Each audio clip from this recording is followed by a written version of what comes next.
Hello and welcome to this lesson of the process of genetic engineering. By the time you finish this video, you should be able to understand the process of genetic engineering, learn how DNA is manipulated in genetic engineering, explore how genetic engineering helps in producing useful proteins for medicine, agriculture, and more. The first step in genetic engineering is identifying and isolating the required gene. At the top, we can see a DNA strand. Inside the DNA strand is the target gene. This is the gene that contains the instructions for making the desired protein. Scientists first identify the specific gene they want to use. Next, restriction enzymes are used. These enzymes act like molecular scissors. They cut the DNA at specific cutting sites located on either side of the target gene. Once the DNA is cut, the target gene becomes isolated from the rest of the DNA. The remaining DNA is left behind, while the isolated gene can now be removed and used in the next stage of genetic engineering. The second step in genetic engineering is cutting the plasmid. On the left, we can see a plasmid. A plasmid is a small circular piece of DNA commonly found in bacteria. Next, the same restriction enzyme is used to cut open the plasmid. This creates sticky ends on the plasmid. At the same time, the isolated gene also has matching sticky ends. These matching sticky ends are very important because they allow the gene and plasmid to join together. Here we can observe complementary base pairing taking place. The sticky ends of the gene pair with the sticky ends of the plasmid because their bases match. The third step in genetic engineering is joining the gene to the plasmid. On the left, we can see the plasmid cut open with sticky ends. The isolated gene fragment also has matching sticky ends. Because the sticky ends are complementary, the gene can fit into the plasmid through complementary base pairing. This forms a recombinant plasmid. A recombinant plasmid is a plasmid that contains DNA from another organism. The fourth step in genetic engineering is inserting the recombinant plasmid into a bacterial cell. On the left, we can see the recombinant plasmid. This plasmid contains the inserted gene. The plasmid is introduced into the bacterial cell through plasmid insertion. Once inside the cell, the recombinant plasmid becomes part of the bacterium.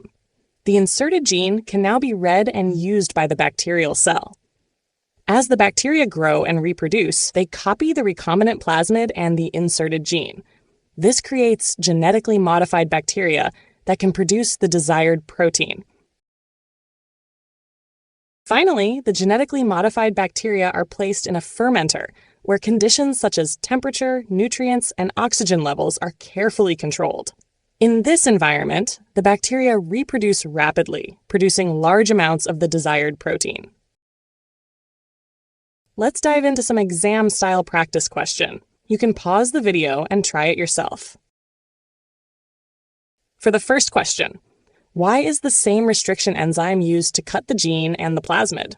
Here we can observe that the same restriction enzyme is used to cut both the gene and the plasmid.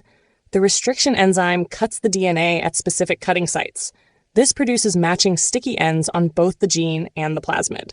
Here we can also see complementary base pairing taking place between the sticky ends. This allows the gene to attach precisely to the plasmid. Remember, using the same restriction enzyme creates matching sticky ends.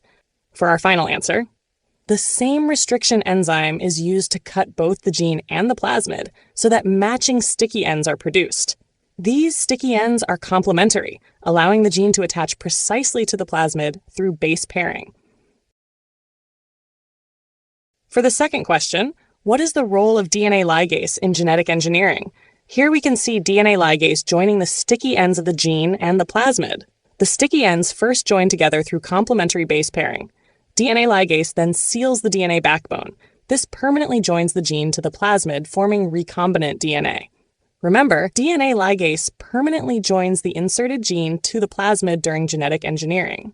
For our final answer, DNA ligase is the enzyme that joins the gene to the plasmid during genetic engineering. It seals the sugar phosphate backbone, permanently joining the gene to the plasmid and forming recombinant.